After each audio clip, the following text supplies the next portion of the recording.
আমরা বলি আল্লাহর নবীকে কটূক্তি করা যদি হয় তোর বাক স্বাধীনতা, তোর কল্লা ফেলে দেওয়া হলো আমাদের হাত স্বাধীনতা। আমরা কি ভারতের গোলাম? আল্লাহর জমিনে গোলামি হবে কার?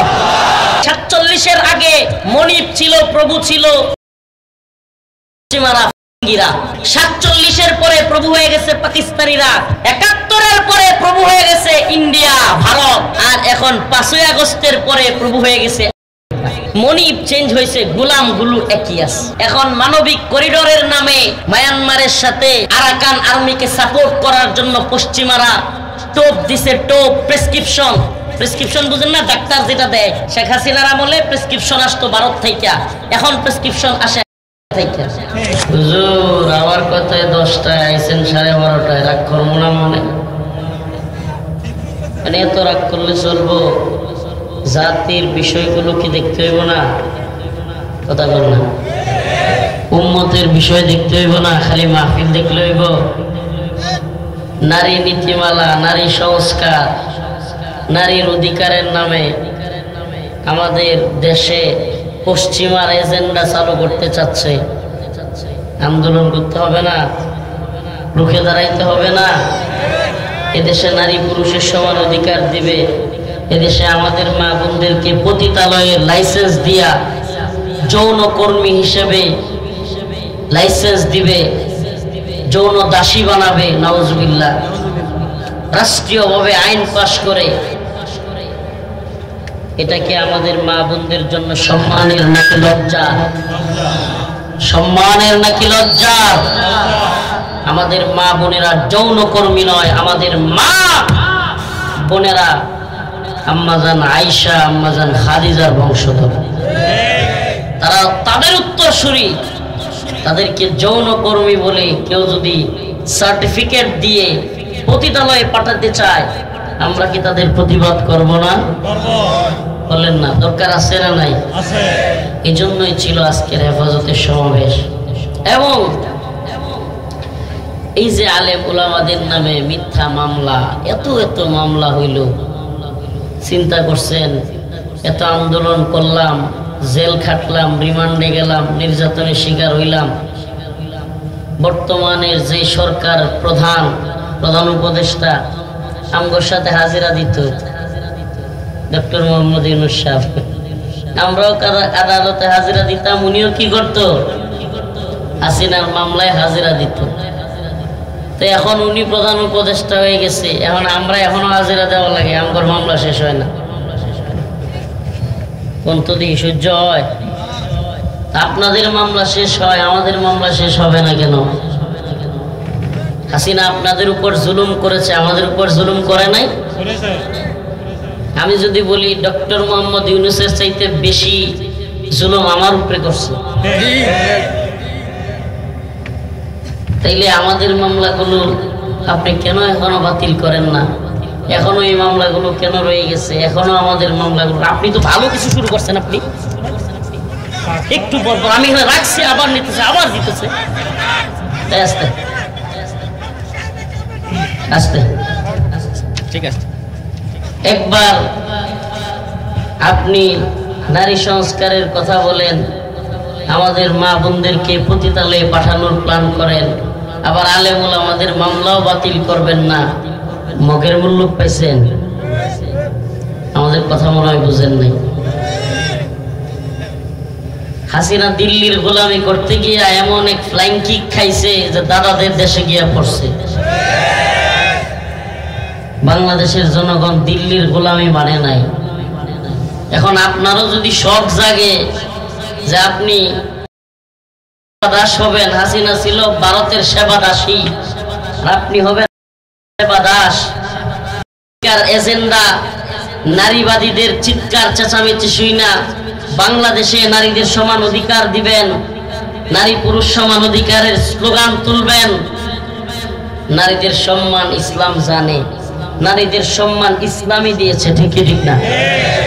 নারীদের সম্মান ইসলাম দিয়েছে কি দেয় নাই? আল্লাহ রসুল যখন এই পৃথিবীতে আসলেন, মক্কায় আয়েশা দেখলেন মহিলাদেরকে কন্যা সন্তান হইলে জীবন্ত পূজা রাখে, নাউজুবিল্লাহ। শুনেন নাই আপনারা কখনো তাহিয়াতুল কলবির ঘটনা শুনেন নাই? একজন না, আরো অনেক ঘটনা আছে। আল্লাহর নবী আয়েশা আগমন করলেন, বললেন কুলু লা ইলাহা ইল্লাল্লাহ তুফলিহুন, তোমরা বলো লা ইলাহা ইল্লাল্লাহ, আল্লাহ এক, দ্বিতীয় কেউ নাই, এবং কন্যা সন্তানকে কোনোভাবেই তোমরা পুঁতে রাখবা না। সুবহানাল্লাহ। বলেন আল্লাহর রাসূল নারীদেরকে সম্মানিত করেছেন না করেন নাই? আল্লাহর রাসূল হাদিসে বলেছেন আল জান্নাতু তাহতা আকদামিল উম্মাহাত, মায়ের পায়ের নিচে সন্তানের বেহেশত। সুবহানাল্লাহ বলবেন না? সুবহানাল্লাহ। মায়ের পায়ের নিচে সন্তানের বেহেশত। ইসলাম নারীকে সম্মান দিয়েছে, মর্যাদা দিয়েছে, মায়ের আসনে অধিষ্ঠিত করেছে। আর আপনি আমাদের মা বোনদেরকে পতিতালয়ে যৌনকর্মী হিসেবে পাঠিয়ে, এটার নাম সম্মান নাকি লজ্জা? এই কথা বুঝে থাকলে বলেন। আমাদের মা বোনদেরকে পতিতালয়ে পাঠিয়ে রাষ্ট্রের পক্ষ থেকে যৌনকর্মী হিসেবে সার্টিফিকেট দেওয়া, এটা কি আমাদের মা বোনদের জন্য সম্মান নাকি লজ্জা? আমরা কি আমাদের মা বোনদেরকে পতিতালয়ের লাইসেন্সের দিকে পাঠাইতে পারি? পারি? তো হাসিনা থাকলে বিরোধিতা করব, আর ডক্টর ইউনূস সাহেবের সরকার ইসলাম বিরোধী কাজকর্ম করলে চুপ থাকবো, এই নীতি অবলম্বন করা যাবে? মুমিনের নীতি এক। মুমিন, আল্লাহ রাসূল বলেছে, এক গর্তে দুইবার পা দেয়। আমরা ভারতের গোলামি করে আলেম উলামাদেরকে জেলখানায় নেওয়া, রিমান্ডে নেওয়া, নির্যাতন করা দেখেছি। মোদির বিরুদ্ধে আন্দোলন করবার কারণে বাংলাদেশে মুসলমানদের উপর নির্যাতন নিপীড়নের স্টিম রোলার দেখেছি। আলেম উলামাদেরকে রিমান্ডের নামে ভয়াবহ নির্যাতন করা হয়েছে, খোদ আমি নিজেও ভুক্তভোগী আমাদের উপর। তো মোদিকে খুশি করতে গিয়া, দাদারে খুশি করতে গিয়া দিদি এতদিন জ্বালাইছে, এখন খুশি করতে গিয়া আপনিও জ্বালান, তাইলে পরিণতি কিন্তু ভালো হবে না। আমরা জেল খাটতে জানি, রিমান্ডে যাইতে জানি, প্রয়োজনে দিনের জন্য ফাঁসির দড়ি তলায় ঝুলতে জানি, প্রয়োজন হলে দিনের জন্য, ঈমানের জন্য, এই ভূখণ্ড রক্ষা করবার জন্য প্রয়োজনে আমরা শাহাদাতের নজরানা পেশ করব। কিন্তু বাংলাদেশে দিল্লির গোলামি যেমনিভাবে চলে নাই, হাসিনা যেমনিভাবে ইসলাম বিদ্বেষ লালন করে টিকতে পারে নাই, ডক্টর মোহাম্মদ ইউনূস সাহেবের সরকারকে বলি, গোলামি করে নারী সংস্কারের নামে পতিতালয়ের লাইসেন্স দেওয়া হলে এবং আমাদের নারীদেরকে যৌনকর্মীর সার্টিফিকেট দেওয়া হলে এবং মানবিক করিডোরের নামে মায়ানমারের রাখাইন রাজ্যের সাথে বাংলাদেশের আরাকান আর্মির সম্পর্ক তৈরি করে এজেন্ডা বাস্তবায়ন করে এই অঞ্চলে সেনা ঘাঁটি তৈরি করবার নীল নকশা তৈরি করলে, ইতিহাস বলে হাসিনা যেমনি ভাবে লাঠি খেয়েছে, আপনারাও এদেশ থেকে বিতাড়িত হওয়ার জন্য তৈরি হয়ে যান।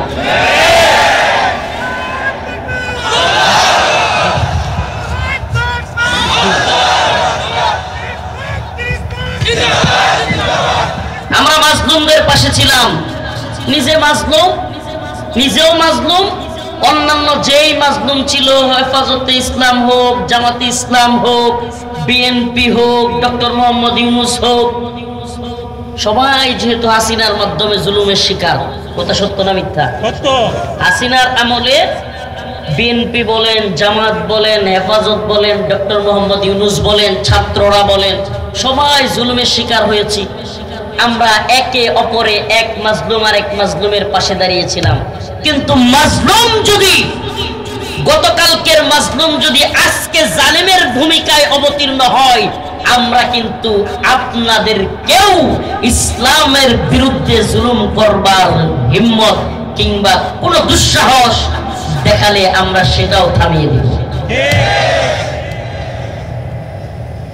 কথা কি বুঝতেছেন? কষ্ট পাচ্ছেন? একটু বোঝার চেষ্টা করবেন। ইসলামের ক্ষেত্রে, ইমানের ক্ষেত্রে, দ্বীনের ক্ষেত্রে কোনো আপোষ নাই। ইমানের প্রশ্নে কি নাই? কোনো আপোষ নাই। দ্বীনের প্রশ্নে কি নাই? কোনো আপোষ নাই। আল্লাহ এবং তার রাসূলের প্রশ্নে কোনো। এখন বলবে বাক স্বাধীনতা। বাক স্বাধীনতা কি? যে কেউ যে যা মন চায় বলতে পারবে, এটা নাকি বাক স্বাধীনতা। নাউজুবিল্লাহ। আল্লাহকে নিয়ে, রসুলকে নিয়ে কটূক্তি করলে ভাষায় এটা হলো বাক স্বাধীনতা, তাকে বাধা দেওয়া যাবে না। নাউজুবিল্লাহ। বুঝলাম না, নাউজুবিল্লাহ বলবেন না। আমার লগে না হয় রাগ করেন, আল্লাহ এবং তার রাসূলের লগে রাগ করবেন নাকি? না। দেরি কইরা বৈশা রইছেন বলে, আরে কার জন্য বৈশা রইছেন? আল্লাহর জন্য, দ্বীনের জন্য। আর যদি ব্যক্তি রফিকুল ইসলাম মাদানির জন্য হয়, লাভ নাই। আল্লাহর জন্য, দ্বীনের জন্য যদি হয়, যে কোরআনের কথা শুনবো, দ্বীনের পক্ষে কথা শুনবো, এই জন্য যদি হয়, তাইলে লাভ আছে। তাইলে প্রতিটা মুহূর্তে সওয়াব কামাইছেন।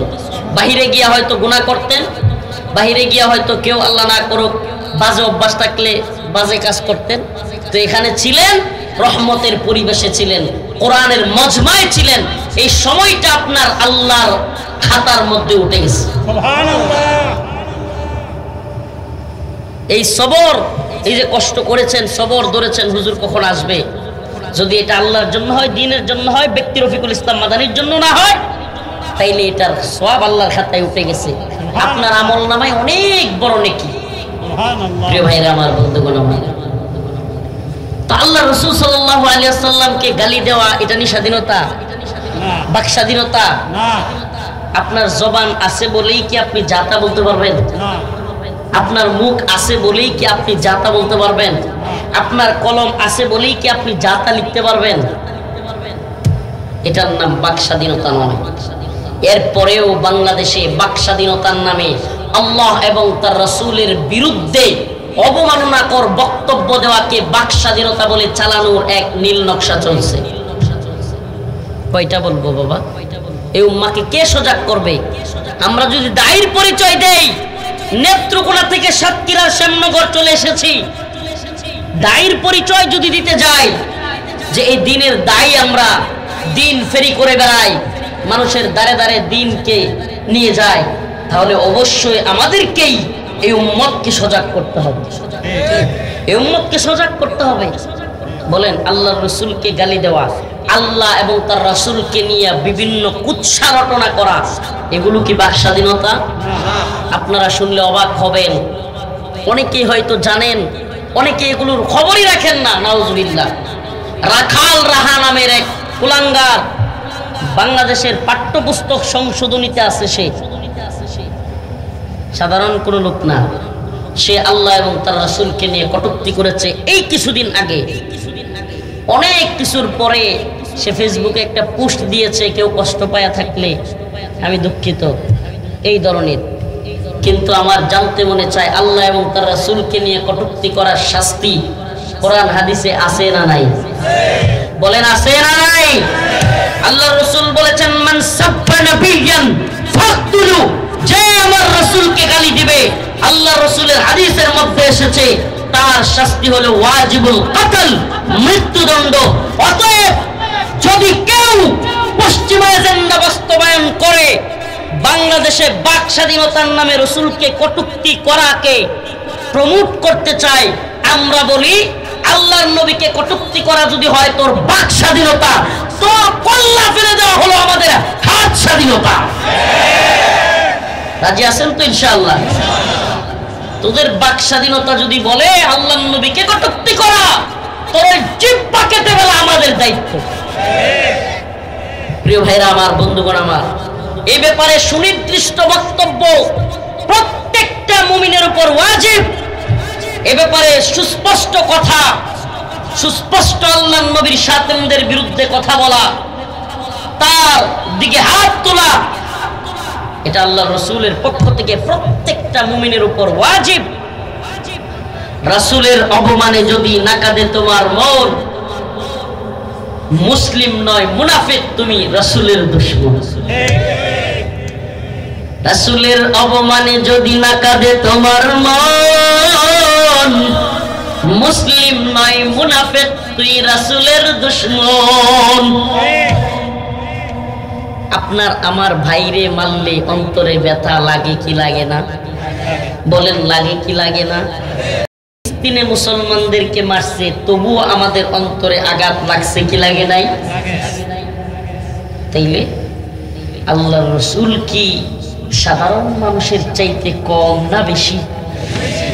কম না বেশি? এই পিছনে কয় না কম না বেশি? রাসূলের একটা হাদিস শোনাই, আল্লাহ রাসূল বলেছেন লা ইউমিনু আহাদুকুম হাত্তা আকুনা আহাব্বা ইলাইহি মিন ওয়ালিদিহি ওয়া ওয়ালাদিহি ওয়ান নাসি আজমাইন। তোমরা ততক্ষণ খাঁটি মুমিন হতেই পারবা না যতক্ষণ না পর্যন্ত আল্লাহর রাসূলকে তোমাদের পিতা মাতা, সন্তান সন্ততি, আত্মীয় স্বজন, এমনকি সব কিছুর চাইতে বেশি রাসূলকে বেশি ভালোবাসতে না পারবা, ততক্ষণ পর্যন্ত তোমরা মুমিন হতেই পারবা না। কল্পনা করা যায়? আল্লাহর রাসূলের বাণী, নবীকে সর্বোচ্চ ভালোবাসতে না পারলে কি হওয়া যাবে না? রাসূলের খাঁটি আশিক হওয়া যাবে। প্রিয় ভাইরা আমার, বন্ধুগণ আমার, আলোচনা এটা ছিল না, আলোচনার বিষয়বস্তু ভিন্ন, কিন্তু ওই যে হেফাজতের আজকের সমাবেশ বুঝাইতে গিয়া এই জায়গায় চলে আসছি, মনে আছে? কেন আজকে সমাবেশে যেতে হলো, হেফাজত কেন গঠিত হয়েছিল মনে আছে আপনাদের? 2013 সাল। ব্লগার রাজীব, অভিজিৎ রায়, খাবা বাবা, ওয়াশিকুর রহমান বাবু, ফয়সাল আরিফিন দীপন, জুলহাস মান্নান, আরো কতগুলো নাস্তিক কুলাঙ্গার আল্লাহ এবং তার রাসূলকে নিয়ে 2013 সালে লাগাতার ফেসবুকে কটূক্তি করতেছিল, মনে আছে? আল্লাহর নবীর সেই দুশমনদেরকে সাইজ করবার জন্য লক্ষ লক্ষ তাওহীদবাদী জনতা, আশিকে রাসূল, ওই সমস্ত কুলাঙ্গারদের বিচারের দাবিতে শাপলা চত্বরে জড়ো হয়েছিল ঢাকার মতিঝিলে। আর আওয়ামী ফ্যাসিস্ট জালেম সরকার সেই সমস্ত নিরীহ মুসল্লিদের উপর রাতের আধারে অসংখ্য মুসল্লি যারা তাসবিহ জপতেছিল, যারা শুয়েছিল, তাহাজ্জুদরত ছিল, ওয়াল্লাহি আল্লাহর কসম একটুও মিথ্যা বলছি না, রাতের আধারে তাহাজ্জুদরত, তাসবিহরত ঘুমন্ত মুসল্লিদের উপর নির্বিচারে গুলি করেছিল হাসিনা সরকার। মনে আছে না ভুলে গেছেন? মনে আছে না ভুলে গেছেন? শত শত মানুষকে হত্যা করেছে। প্রিয় ভাইরা আমার, সেই শাপলা চত্বরের বিচার আজও হয়নি। হয়েছে বিচার? 10 মাস হয়ে গেছে, নতুন সরকার গঠিত হয়েছে। বলেন, জুলাই আন্দোলনের জন্য তদন্ত কমিশন গঠন হয়, জুলাই আন্দোলনে হত্যার বিরুদ্ধে তদন্ত কমিশন গঠন হয়, গুম কমিশন গঠন হয়। 2013 সালে শাপলা চত্বরে তাওহীদি জনতার উপর নির্বিচারে গুলি করবার এখনো পর্যন্ত কোনো কমিশন গঠন হয়নি। আফসোস লাগে না যে এতগুলো মানুষ জীবন দিল, হাসিনার জুলুমের শিকার হইল, অন্যরা তদন্ত কমিশন পাইল, কিন্তু এরা মাদ্রাসা কিংবা মসজিদপন্থী বলে, নামাজি বলে, দিনদার বলে, এদের জন্য কোনো তদন্ত কমিশন নাই। এমনকি আরো আশ্চর্য হবেন আপনারা শুনলে, ওই 13 সালে হাসিনা যে সমস্ত মিথ্যা মামলা দিয়েছিল, মারছেও আমাদেরকে, মামলাও দিছে আমাদেরকে। এটারে বলে গ্রাম্য ভাষায় মাইরও খাইছে, মাইরের দামও দিছে। মাঝে মাঝে কয় না, তুই মাইরও খাইলি মাইরের, তা আমাদের অবস্থা হলো মাইরও খাইছি মাইরের। 13 সালে মারছে কাদেরকে? আমাদেরকেই, শাপলা চত্বরে। আবার মামলাও দিছে কাদেরকে? আমাদের। কথা কি বুঝতেছেন না নাকি? ওই 13 সালের হেফাজতের মামলা হাসিনার এখনো পর্যন্ত এই সরকার মামলাগুলো বাতিল করতেছে না। কি বলবেন? কারে খুশি করে? কারে খুশি করে? আমরা তো ভুলা জাতি, আজব জাতি আমরা, আল্লাহ মাফ করুক, মনে কষ্ট নিয়েন না। বাস্তবেই আমরা এত ভুলা জাতি, সব ভুলে যাই। সাইফুল ইসলাম আলিফ নামে আমাদের একটা ভাই ছিল চট্টগ্রামে, তাকে শহীদ করা হয়েছে। মনে আছে না ভুলে গেছেন? এই মনে আছে না ভুলে গেছেন? কার কারণে এই ভাইটা শহীদ হইতে হয়েছে? ইসকন নেতা চিন্ময় দাস। কার কারণে? আজকে রাষ্ট্র চিন্ময় দাসের জামিন দেয়, যে চিন্ময় দাসের অর্ডারে ভারত বাংলাদেশে আক্রমণ করবার চক্রান্ত করতেছিল, যে চিন্ময় দাস রাষ্ট্রদ্রোহী বক্তব্য দিয়েছিল, ভারতকে বাংলাদেশে টেনে আনছিল, যে চিন্ময় দাসের অর্ডারে চট্টগ্রামের আদালত চত্বরে মুসলমানদের পিপি উকিল সাইফুল ইসলাম আলিফ ভাইকে কুপিয়ে জবাই করে নির্মমভাবে হত্যা শহীদ করা হয়েছে। আজকে সেই চিন্ময় দাস নতুন সরকারের আমলে জামিন পায়, রাষ্ট্রদ্রোহী জামিন পায়, মুসলিমদের হত্যাকারী জামিন পায় আদালত চত্বরে। আমি জানি না আপনাদেরকে বুঝাইতে পারতেছি কিনা, না আপনারাও বুঝতেছেন। আদালত চত্বরে দিনে দুপুরে আমার ভাই সাইফুল ইসলাম আলিফকে জবাই করা হয়েছে, আর যার অর্ডারে, যার কারণে শহীদ হয়েছে সেই চিন্ময় দাস, সে আজকে জামিন পায়। অথচ 13 সালে আল্লাহর নবীকে কটূক্তিকারী শাতিমে রাসূলদের বিরুদ্ধে কথা বলার কারণে, ফেসবুকে লেখালেখির কারণে আমাদের ভাই ফারাবি, আমাদের ভাই আরাফাত, আমাদের ভাই সাইমুম, আমাদের ভাই আব্দুস সবুর মিথ্যা মামলা খেয়ে 2টা 3টা করে ফাঁসির দণ্ড গলায় লেগে এখনো পর্যন্ত কারাগারে 8-10 বছর 12 বছর যাচ্ছে। কি বলবেন? কি বলবেন? আমার কথা কি বাবা বুঝতেছেন? চিন্ময় দাস জামিন পায়। আমরা কি এই জন্য জেল খেটেছিলাম?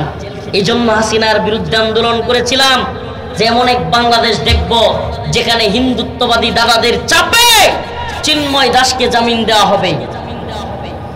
কিন্তু আশিকে রাসূলরা জেলখানায় পচে পচে মরবে। নাউজুবিল্লাহ বলবেন না? এই জন্য ছিল আজকের হেফাজতের সমাবেশ। আজকের হেফাজতের সমাবেশ ছিল কেন শাপলা চত্বরের গণহত্যার বিচার এখনো করা হচ্ছে না? শেখ হাসিনারে একবার না, যদি 100 বারও ফাঁসি দেয় আমার মনে হয় এটা কমই হবে। বলে হুজুর 100 বার কেমনে ফাঁসি দিবে? 100 বার ফাঁসি দেওয়া তো সম্ভব না। একটা কাজ করা সম্ভব, এ জাতির হেফাজত কর্মীদের অন্তরে অন্তত একটু প্রশান্তি আসবে যদি শেখ হাসিনাকে ভারত থেকে দইরা আইনা শাপলা চত্বরে ক্রেনের মধ্যে ঝুলাইয়া ফাঁসি দেওয়া হয়। তাইলে হয়তো অন্তরে একটু হইলেও জ্বালাটা মিটবে। আপনি কল্পনা করতে পারেন, রাতের আধারে নির্মম নির্যাতন করে, গুলি করে মানুষদেরকে হত্যা করেছে রাতের আধারে। এদেশের সর্বজন শ্রদ্ধেয় আলেমদেরকে কারাগারে হত্যা করে বের করেছে।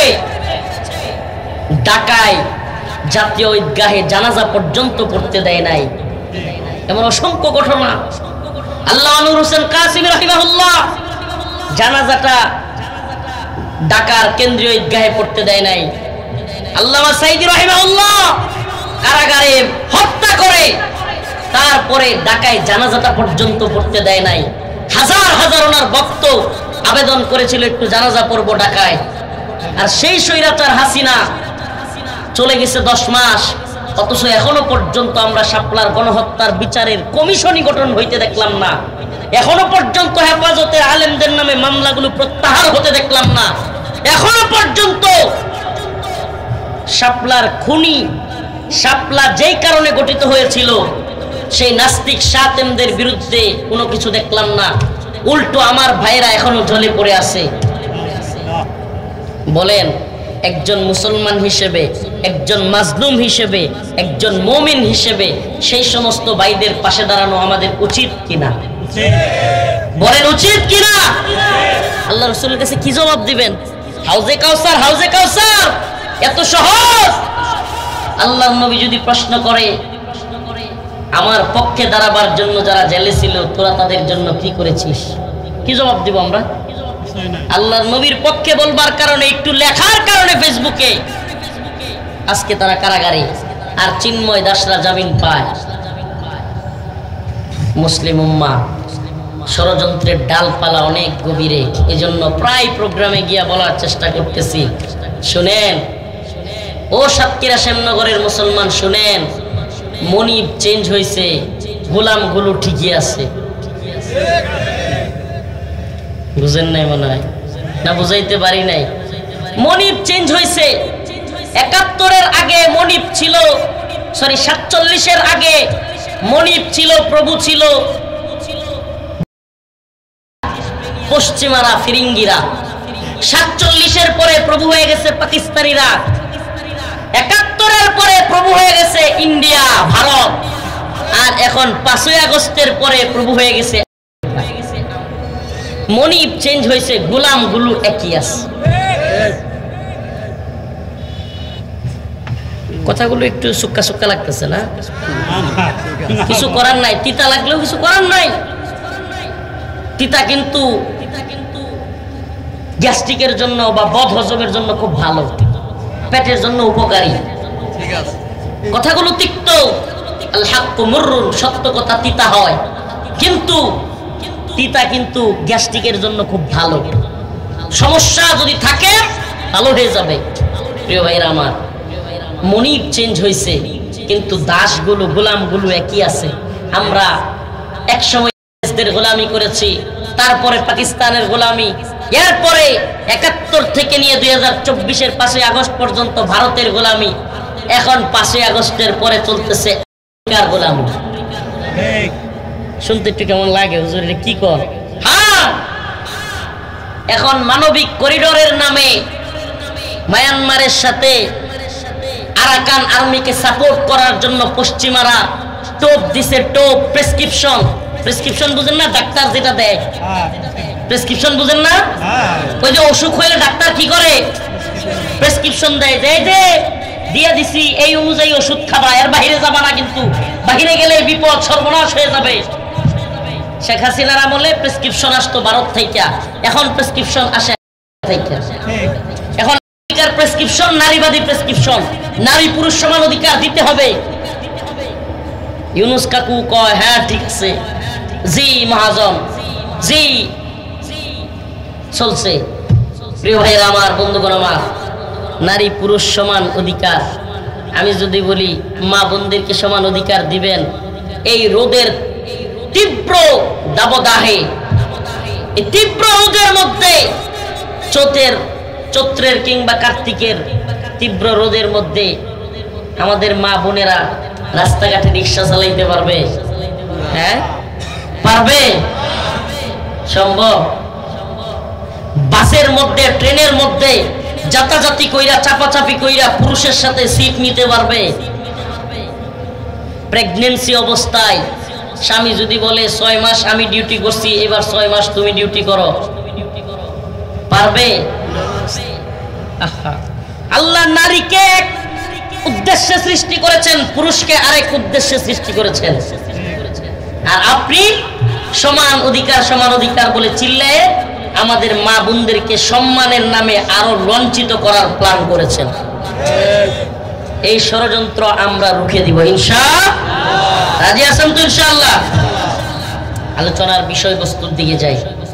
আল্লাহ পাক বলেন, ইয়া আইয়ুহাল্লাযীনা আমানুস্তাঈনু বিস-সাবরি ওয়াস-সালাহ ইন্নাল্লাহা মা'আস-সাবিরিন।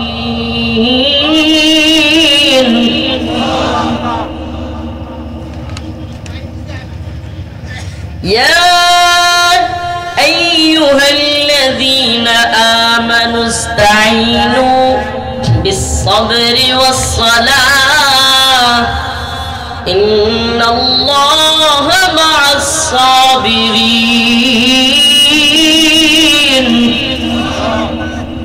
আমি আপনাদের সামনে যে আলোচনার জন্য আজকে বসেছিলাম, এক নাম্বার হলো সবর, দুই নাম্বার হলো নামাজ, তিন নাম্বারে যে আলোচনাটা করব শাহাদাতের মর্যাদা, এই বিষয় নিয়ে আলোচনা করার ইচ্ছে। কিন্তু ওই যে দেরি কেন হইলো, সমাবেশে কেন গেলাম, এটা বুঝাইলাম। ও আমার জাতি, সচেতন থাকা বড় জরুরি। এই মাহফিল আপনি এসেছেন আমাদের কথা শুনতে, আপনার জন্য এটা যেমন দরকার, আমাদের জন্য জাতীয় আন্তর্জাতিক চক্রান্তের বিরুদ্ধে ঐক্যবদ্ধভাবে রাজপথে আন্দোলন করাও বড় দরকার। এজন্য এই তীব্র গরমের মধ্যেও কষ্ট করেও শরীয়তদি উদ্যানে ছিলাম, অনেক কষ্ট হয়েছে, চাতাজাতি চাপাচাপি লক্ষ লক্ষ মানুষের ভিতরে।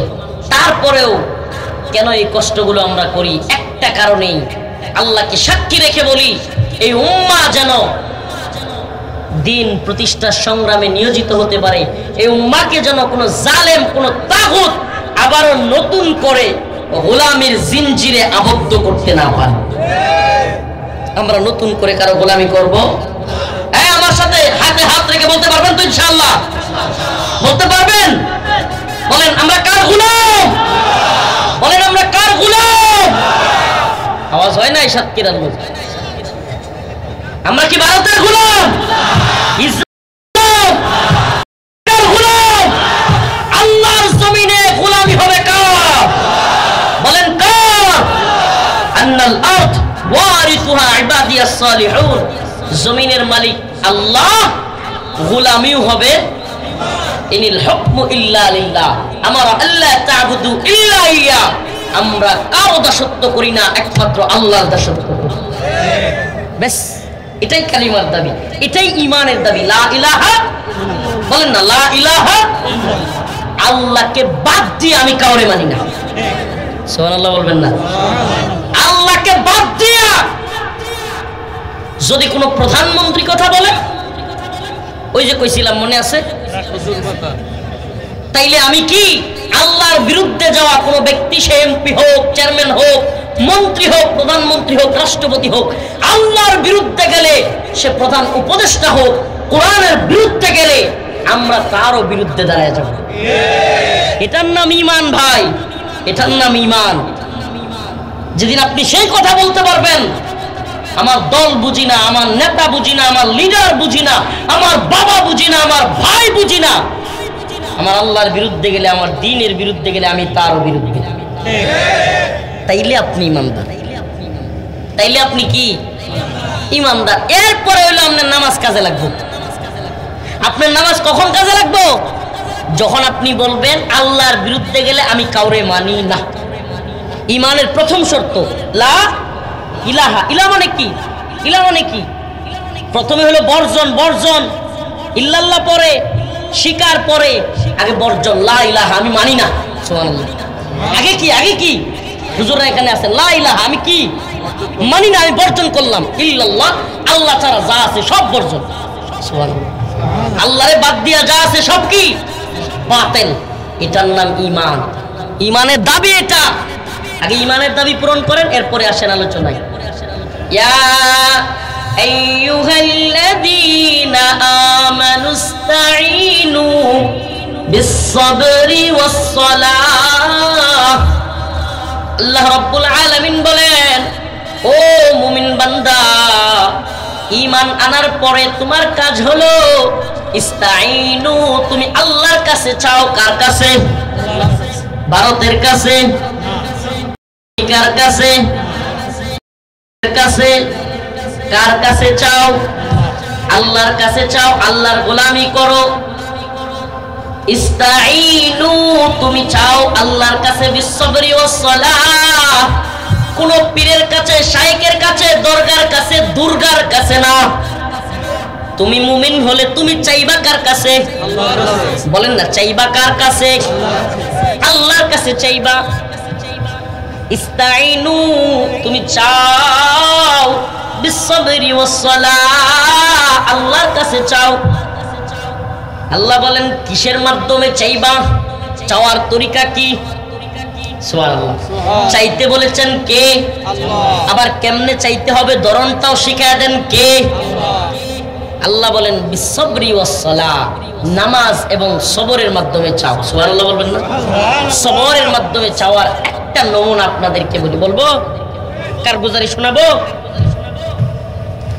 আমার ম্যাজিস্ট্রেট কোর্টে মামলার জামিন হয়েছে, জজ কোর্টে বাতিল। জজ কোর্টে জামিন হয়েছে, হাইকোর্টে বাতিল। হাইকোর্টে মামলার জামিন হয়েছে, সুপ্রিম কোর্টে বাতিল। এইবার আল্লাহর কি কুদরত,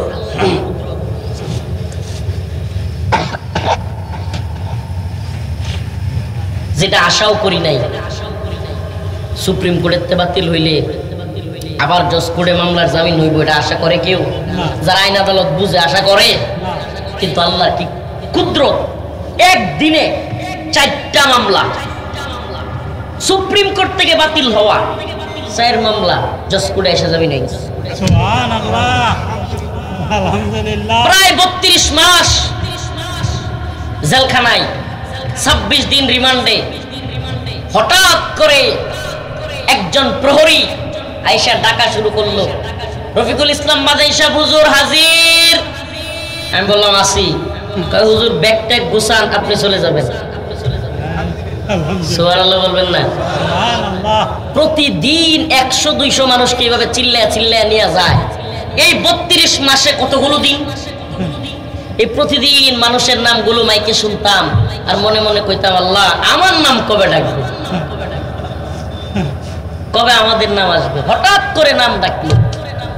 এবার ব্যাগ সহ প্রায় আধা কিলোমিটার দূরে, ওই এখান থেকে আপনাদের এই রাস্তা থেকে আরো এতটুকু দূরে, বা প্রায় 1 কিলোমিটারই হয়ে যাবে, প্রায় এতটুকু দূরে কাশিমপুরের কারাগার অনেক বড়। আমাদেরকে যেখানে রাখা হতো সেখান থেকে দীর্ঘ পথ পাড়ি দিয়ে মূল গেটে আমাদেরকে নিয়ে আসলো। মূল গেটে মানে ব্যাগ সহ জেলারের কার্যালয়ে, জেলার যেখানে থাকে সেখানে নিয়ে আসলো। জেলারের সামনে আমাদেরকে বসানো হলো একটা চেয়ার দিয়া। আমাকে আনা হলো 4টায়, বিকেল 4টায়। কয়টায়? 5টা 5:30 বেজে যাচ্ছে। আমি বললাম জেলার সাহেব এতক্ষণ ধরে কাপড় নিয়ে বসে রইলাম, শুনলাম বাড়ির লোকেরাও সামনে, মানে আমার থেকে মাত্র 20 গজ বা 30 গজ সামনে হলো আমার মামা, আমার আপন ভাই, আমার চাচা, আমার সব আত্মীয় স্বজন বসে আছে আমার অপেক্ষায়, আমার মা, আমার বোন, সবাই। কতটুকু দূরে? মাত্র 50 গজ, এই 20 থেকে 50 এরকম, ক্লিয়ারলি খেয়াল আসতেছে না, এরকম দূরত্বে। 1.5 ঘন্টা হয়ে গেছে। আমি জিজ্ঞেস করলাম জেলার সাহেব কাহিনী কি? কয় হুজুর আপনাদের মামলাগুলোর জামিন হইলেই হয় না, 60টা গোয়েন্দা সংস্থার ক্লিয়ারেন্স লাগে। ক্লিয়ারেন্স কয়টা? কয়টা? DGFI, NSI, SB, CTTC, DB, ATU, এরপরে আরেকটা আছে, 60টা গোয়েন্দা সংস্থা। কয় হুজুর আমনে রইছে 4টা, আরো লাগে 3টা। আমি বলছি বলেন কি? মামলাও তো 7টা, জামিন হয়ে গেছে সব। 32 মাস পরে কাপড় চুপড় সহ আসতে কইলেন, আইলাম। এখন কোন গোয়েন্দা সংস্থার ক্লিয়ারেন্স নাই। এখন যদি বাকি 3টা না হয়, কয় হুজুর 3টা কেন, 1টা না হইলেও আপনাকে আবার কারাগারে দেওয়া হবে।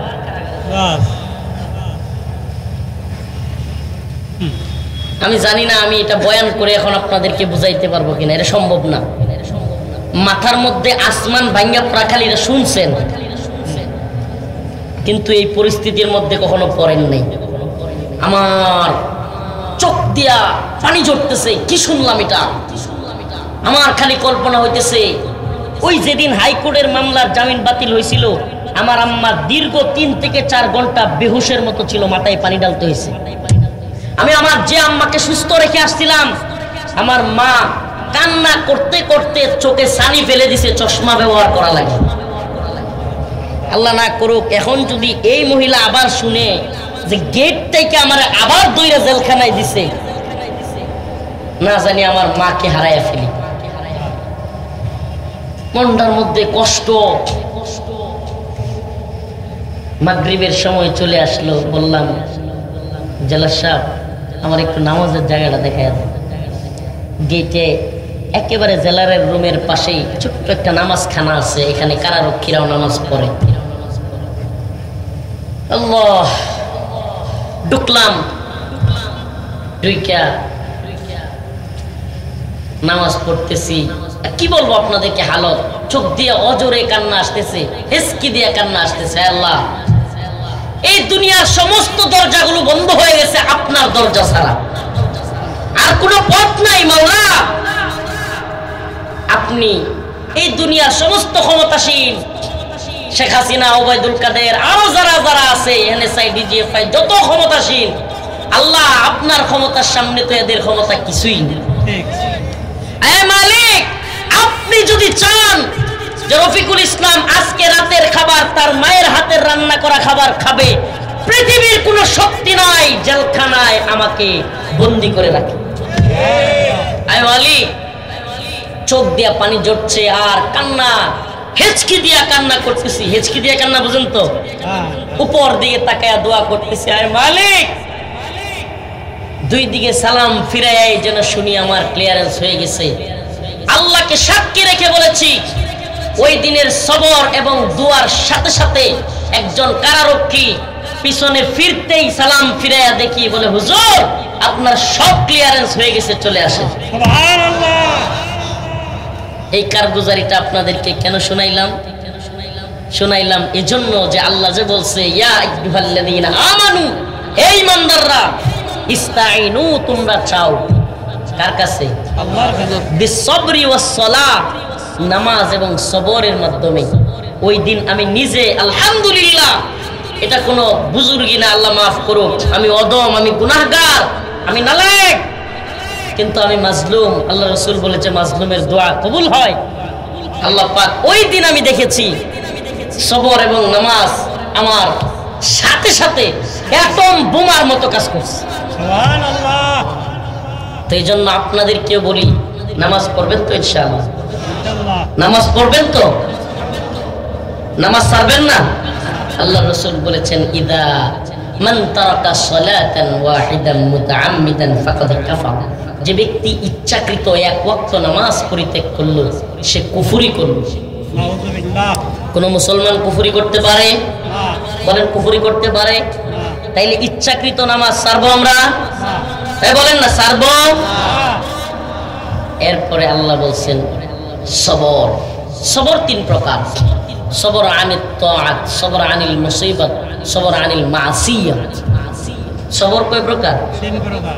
সবর আনিল মুসিবত, বিপদের সময় সবর, যেটা আমরা জেলখানায় গেলে বিপদ, রিমান্ডে গেলে, মামলা খাইলে, গরু হারায় গেছে, বাচ্চা মারা গেছে, ভাই অসুস্থ, মা অসুস্থ, স্ত্রী অসুস্থ, বিভিন্ন প্রকার টাকা হারায় গেছে, বিভিন্ন রকমের বিপদ হইতে পারে। ওই সময়ে কিছু মানুষ আছে আল্লাহ আর কাউরে পায় না, খালি আমারে পায়, নাউজুবিল্লাহ, এই ধরনের কথা বলে। এটা হলো আল্লাহর নাফরমানি। এটা কি? আল্লাহর নাফরমানি না করে সবর করতে হবে। وَلَنَبْلُوَنَّكُمْ بِشَيْءٍ مِّنَ الْخَوْفِ وَالْجُوعِ وَنَقْصٍ مِّنَ الْأَمْوَالِ وَالْأَنفُسِ وَالثَّمَرَاتِ وَبَشِّرِ الصَّابِرِينَ।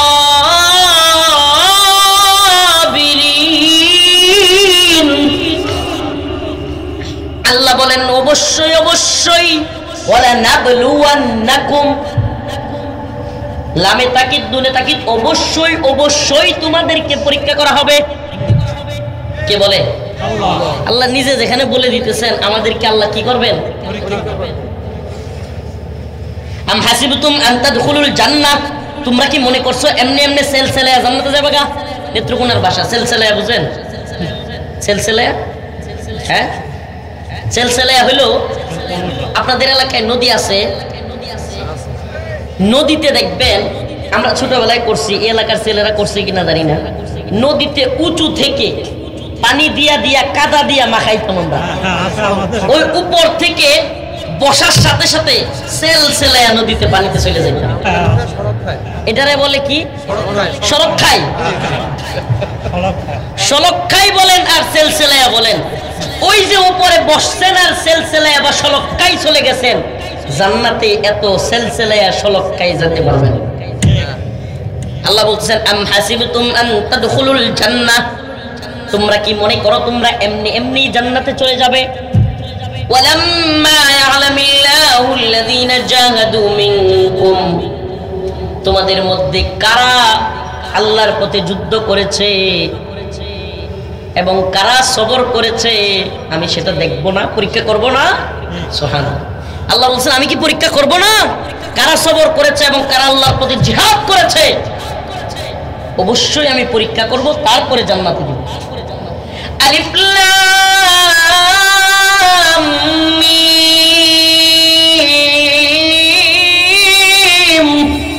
আল্লাহু আকবার। আহাসিবান নাস, আল্লাহ কি বলেন? আল্লাহ রাব্বুল আলামিন বলেন আহাসিবান নাস আইয়ুতরাকু আইয়াকুলু আমান্না আমান্না ওয়া হুম লা ইফতানুন।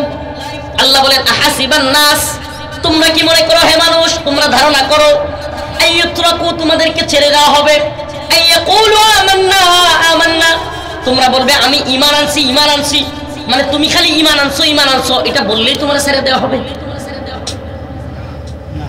ওয়া হুম লা ইফতানুন, কোনো পরীক্ষা তোমাকে করা হবে না। আল্লাহ প্রশ্ন করতেছেন তুমি কি মনে করছো তোমারে কোনো পরীক্ষা করা হবে না? তোমার এমনি এমনি ছেড়ে দেওয়া হবে?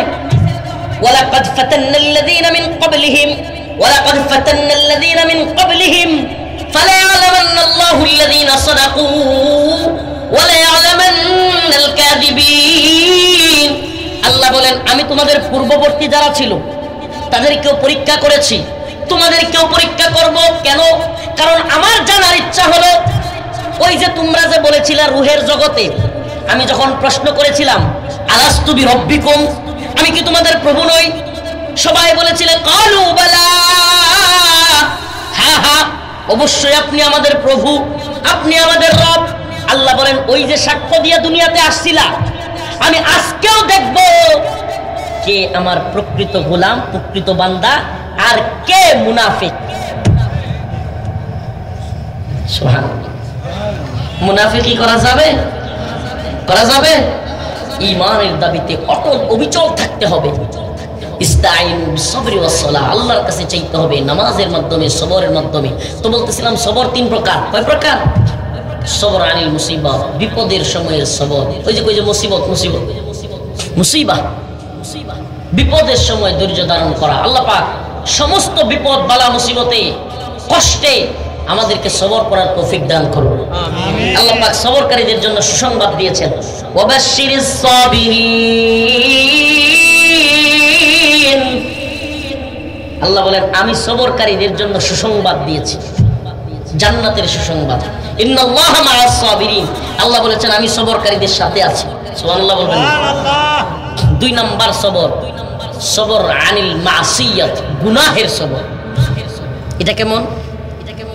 নাউজুবিল্লাহ। হে যুবক প্রিয় ভাইরা আমার, মন চাচ্ছে বদ্ধ রুমের ভিতরে মোবাইলের মধ্যে খারাপ জিনিস দেখতে, গুনাহ করতে, কিন্তু অন্তরের মধ্যে ওই সময় আল্লাহর ভয় চলে আসছে, আরে আমি যদি এখন সবর না করি, এটা দেখে ফেলি, আল্লাহ তো আমারে ক্ষমা করবে না। এইটা হলো গুনাহের সবর। কোন মেয়ে এমন একটা সুযোগ তৈরি হয়ে গেছে নাউজুবিল্লাহ, কোন বেগানা নারীর সাথে বিয়ে ছাড়া মেলামেশা করার মতো পরিবেশ তৈরি হয়ে গেছে। ওই সময় মনটা ছটফট করতেছে, ওই নারীর প্রতি তোমার আকর্ষণ চলে গেছে। ওই মুহূর্তে তুমি যদি নিজেকে আটকে রাখো, সবর করো, আল্লাহ পাকের কাছে তোমার জন্য রয়েছে জান্নাত। সুবহানাল্লাহ। এই সময়গুলোতে সবর, এটাকে বলে গুনাহের সবর। আরেকটা হলো সবর আনিত তাআত, অনুসরণের সবর। কোরআন যা বলেছে, কোরআন যা বলেছে, রাসূল যা বলেছে, আমার পছন্দ হোক বা না হোক আমি মাইনা নিলাম, এটার নাম হলো সবর আনিত তাআত। ইচ্ছায় অনিচ্ছায়, ভালো লাগলেও খারাপ লাগলেও আমি কি করব? রোজা রাখতে বলেছেন কে? আমি রোজা রাখবো, এটার নাম সবর আনিত। আমার কিন্তু রোজা রাখতে কষ্ট হচ্ছে, হচ্ছে কি হচ্ছে না? কিন্তু কেন রাখবো? আল্লাহর হুকুম। ফজরের নামাজ পড়তে ঘুম থেকে উঠে কষ্ট হচ্ছে, কিন্তু কেন পড়বো? আল্লাহর হুকুম। এটাকে বলে সবর আনিত। প্রিয় ভাইরা আমার, দুইটা বিষয়ের মোটামুটি আলোচনা করা হয়ে গেছে। 3 নাম্বার বিষয় শহীদের মর্যাদা। বলছিলাম না যে 3টা বিষয়ে কথা বলবো। নাম্বার 1 নামাজ, নাম্বার 2 সবর, নাম্বার 3 শাহাদাতের মর্যাদা। সারা রাত যদি শহীদদের মর্যাদা বলি শেষ হবে না। আমি বলতেই বা পারবো কতটুকু। আল্লাহ পাক শহীদের মর্যাদা কতটা রেখেছেন এটা এই আয়াত থেকে একটু শুনেন। আল্লাহ রাব্বুল আলামিন বলেন, ওয়ালা তাকুলু লিমান ইউকতালু ফি সাবিলিল্লাহি আমওয়াত। 1 নাম্বার মর্যাদা হলো, ও দুনিয়ার মানুষ, আমি আল্লাহর পথে যারা জীবন দিয়েছে তোমরা স্বাভাবিকভাবে অন্য মানুষ দুনিয়া থেকে চলে গেলে যেমন মৃত বলো, আল্লাহর পথে জিহাদ করতে গিয়ে যারা জীবন দিয়েছে, ওয়ালা তাকুলু লিমান ইউকতালু ফি সাবিলিল্লাহ আমওয়াত, তোমরা তাদেরকে মৃত বলিও না। সুবহানাল্লাহ। এর চাইতে বড় সম্মানের কি হইতে পারে? আল্লাহ নিজে বলতেছেন, ও দুনিয়াবাসী, আমার জীবন, আমার জন্য যে জীবন দিয়েছে, দ্বীনের জন্য যে জীবন দিয়েছে আল্লাহর রাস্তায়, তোমরা তাকে মৃত বলিও না। কি বলিও না? বাল্লাহিয়া, বরং তারা জীবিত। কে কয়? সুবহানাল্লাহ। আল্লাহ বলতেছে, তোমরা যাদেরকে দেখো মৃত, বরং তারা জীবিত। বাল আহিয়া ওয়ালাকিন লা তাশউরুন।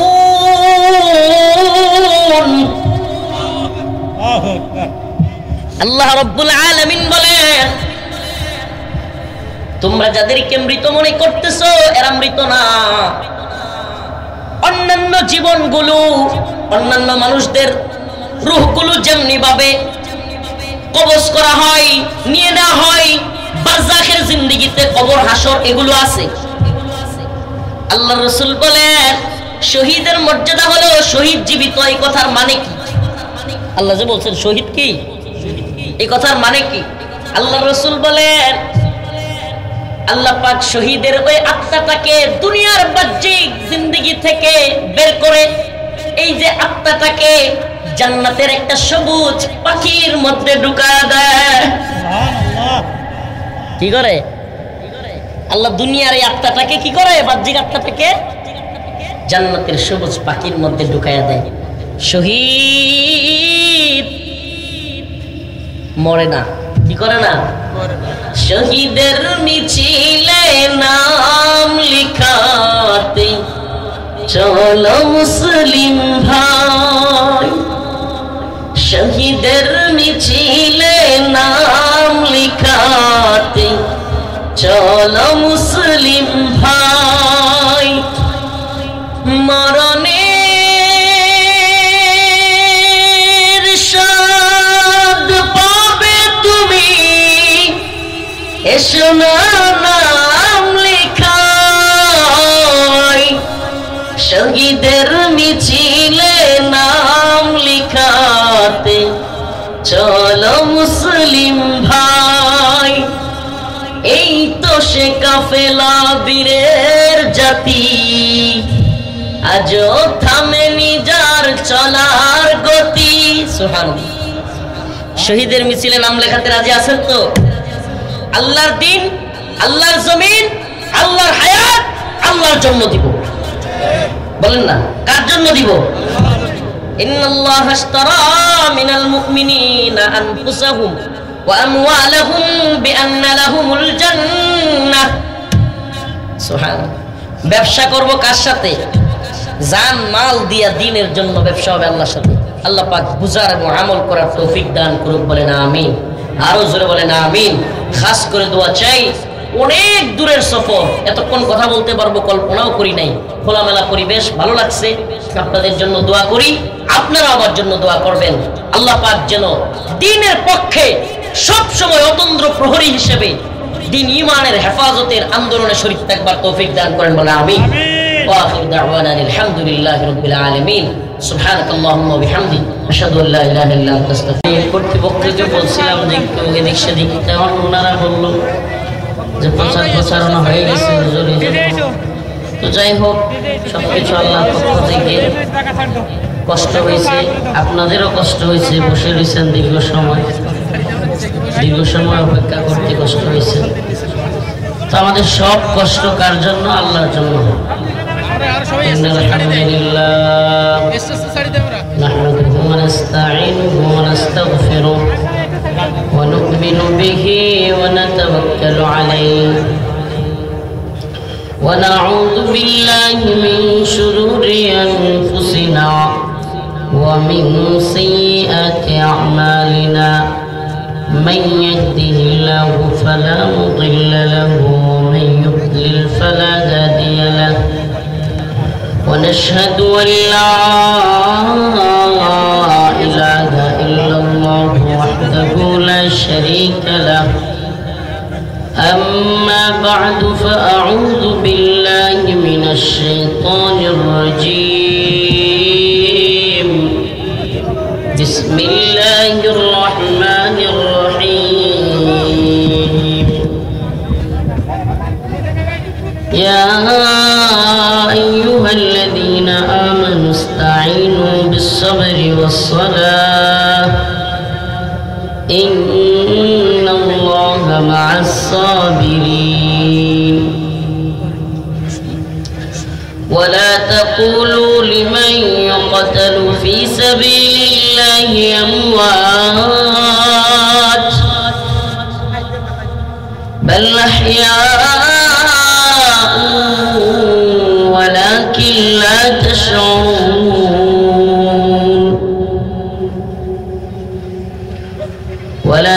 ولنبلونكم بشيء من الخوف والجوع ونقص من الأموال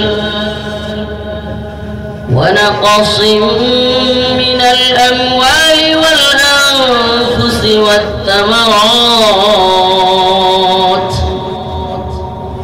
وبشر الصابرين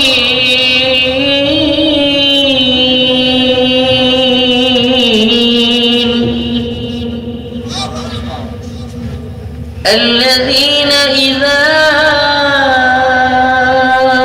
أصابتهم مصيبة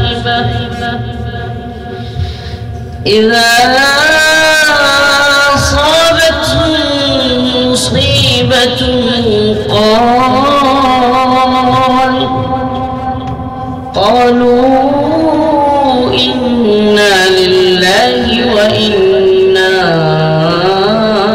إليه راجعون.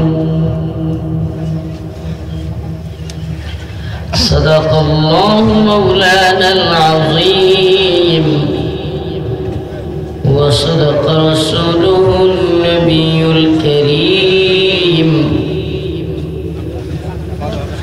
ونحن على ذلك من الشاهدين والشاكرين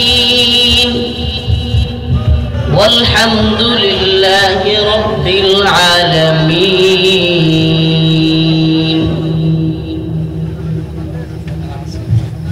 সকলেই দরুদ শরীফ পড়ি।